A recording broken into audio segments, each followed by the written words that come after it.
નમસ્કાર વિદ્યાર્થી મિત્રો, શિવ ટ્યુશન ક્લાસીસ ફોર યુમાં આપનું હાર્દિક સ્વાગત છે। આજે આપણે જોઈશું અસાઇનમેન્ટમાં ભાગ 2 વિકલ્પોમાં આપણે પ્રકરણ 5નો પહેલો વિકલ્પ। અહીંયા ત્રિકોણની આકૃતિ આપી છે। ત્રિકોણને 1/2 ફેરવતા કયો આકાર મળશે? તો 1/2 મતલબ કે 360ના અડધા, 360 ભાગ્યા 2 એટલે 180 અંશ। તો કોઈ પણ આકારને 180 અંશ ફેરવવું હોય તો સમજી લો કે આ પેન છે અને 180 અંશ ફેરવવું છે તો મારે આને ઊંધી કરી દેવાની, બરાબર। અહીંયા સમજી લો કે ઊંધી પેન છે તો એને 180 અંશ ફેરવવી છે તો આને છત્તી કરી દેવાની। તો એ જ રીતે ત્રિકોણ છે તો એને મારે ઊંધું કરી દેવાનું, તો એનું ઓપ્શન આવશે સી। તો આનો જવાબ મળશે સી। બીજો પ્રશ્ન છે કે આ ષષ્ટકોણ છે ને 1/4 ફેરવતા કયો આકાર મેળવશે? તો 1/4 ફેરવવું એટલે કે 1/4 એટલે કે આ છે, બરાબર, પેન ઊભી। હવે આને 1/4 ફેરવવું છે એટલે કે આને આમ આડી કરી દેવાની, 90 અંશ ફેરવવાની। તો આ આકૃતિઓને 90 અંશ ફેરવું તો આમાંથી કયો વિકલ્પ આવશે? બી। તો આનો જવાબ આવશે બી। ત્યારબાદ ત્રીજો નંબર છે નીચેનામાંથી કઈ આકૃતિ સમમિતિ દર્શાવતી નથી?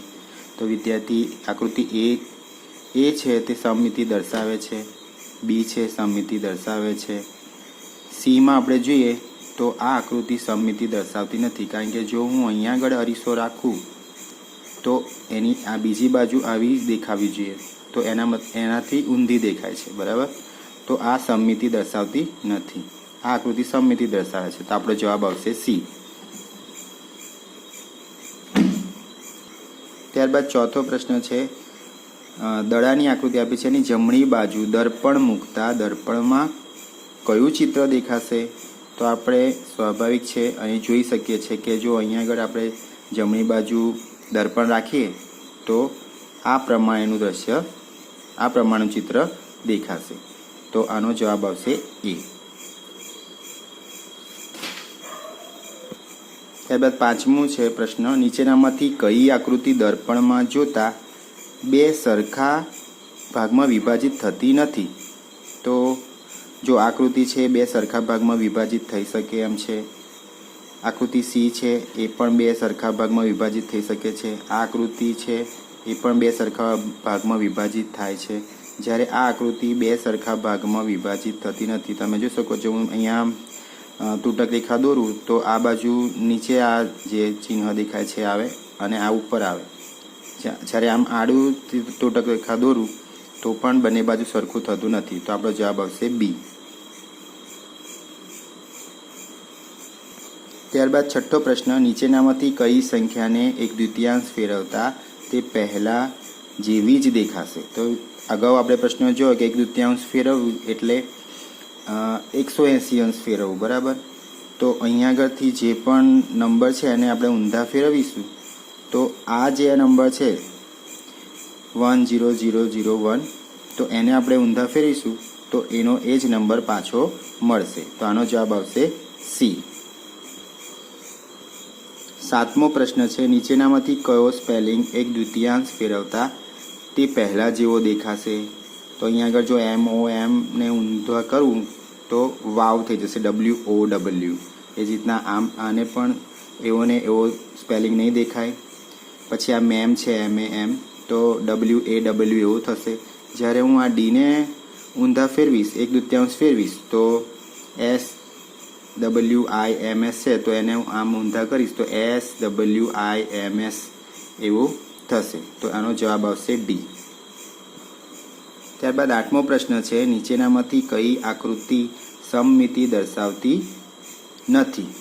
તો વિદ્યાર્થી મિત્રો આ ઝેડ જે છે એને સમમિતિ દર્શાવતી નથી, તો આપણે જોઈ શકીએ છીએ કે જો આ બાજુ સરખો ભાગ નથી, બંને બાજુ સરખા ભાગ નથી, આ આકૃતિમાં બંને બાજુ સરખા ભાગ છે, આમાં છે અને આમાં પણ છે, જ્યારે આ ઝેડ છે એમાં બંને બાજુ સરખો ભાગ બતાવતા નથી, તો આપણો જવાબ આવશે એ।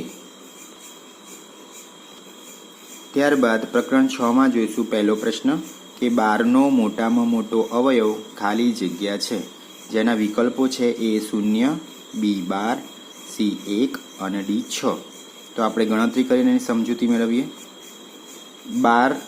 12ના અવયવ આપણે જોઈએ તો 1 આવે, 2, 2 છક 12, 3 ચોક 12, 4 તરી 12, 6 દુ 12 અને 12 એકા 12. તો આપણે અહીંયા જોઈશું કે સૌથી મોટો અવયવ કયો છે? 12. તો આપણો જવાબ આવશે 12.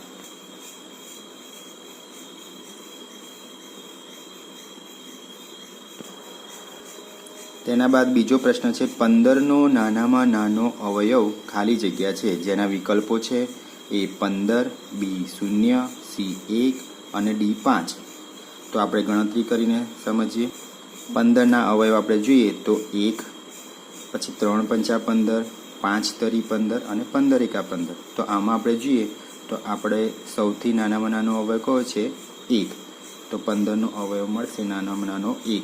તો જવાબ પણ આપણો કયો? 1. Option C. ત્રીજો પ્રશ્ન છે 20 એ 2નો શું કહેવાય? ઓપ્શન છે A અવયવ, B છે અવયવી ગુણક, C છે ભાગ અને D છે ભાગફળ. તો આપણે 20ના અવયવ કહીએ તો 1, 2, 4, 5, 10 અને 20 એ 20ના અવયવો છે, જ્યારે 2ના અવયવો 1 અને 2 છે. બરાબર. પણ 2ના અવયવી જોઈએ તો 2, 4, 6, 8, 10, 12, 14, 16, 18 અને 20. તો આપણે જોઈ શકીએ તો 20 એ 2ના શું કહેવાય? અવયવી. તો આપણો જવાબ આવશે B. ત્યારબાદ ચોથો પ્રશ્ન છે 4, 5 અને 6નો સૌથી નાનો સામાન્ય અવયવી ગુણક કયો છે? તો એને આપણે સમજીએ. તો અહીંયા આપણે જોઈ શકીએ છીએ કે 4ના અવયવી, 5ના અવયવી અને 6ના અવયવી. તો 4ના અવયવી, 5ના અને 6ના સામાન્ય અવયવી જોઈએ તો અહીંયા આગળ નાનામાં નાનો 60, 60 અને 60 છે. તો આપણો જવાબ શું આવશે? 60. જવાબ આવશે C 60. ત્યારબાદ પાંચમો પ્રશ્ન છે 40 અને 60નો મોટામાં મોટો સામાન્ય અવયવ કયો છે? તો એને સમજીએ. તો અહીંયા આપણે જોઈએ કે 40ના અવયવ છે 1, 2, 4, 5, 8, 10, 20 અને 40. જ્યારે 60ના અવયવ છે 1, 2, 3, 4, 5, 6, 12, 15, 20, 30 અને 60. તો આપણે સામાન્ય જોઈએ તો 1, પછી 2, 4, બરાબર, પછી 5 અને 20.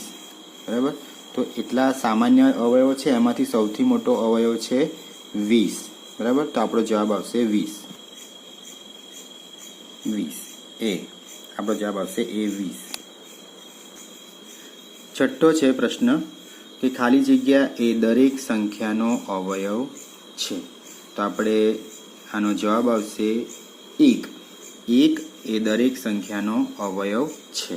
તો આપણો જવાબ આવશે D. ત્યારબાદ સાતમો પ્રશ્ન છે દરેક સંખ્યા એ ખાલી જગ્યાનો ગુણક એટલે કે અવયવી છે. તો એનો પણ જવાબ આવશે 1.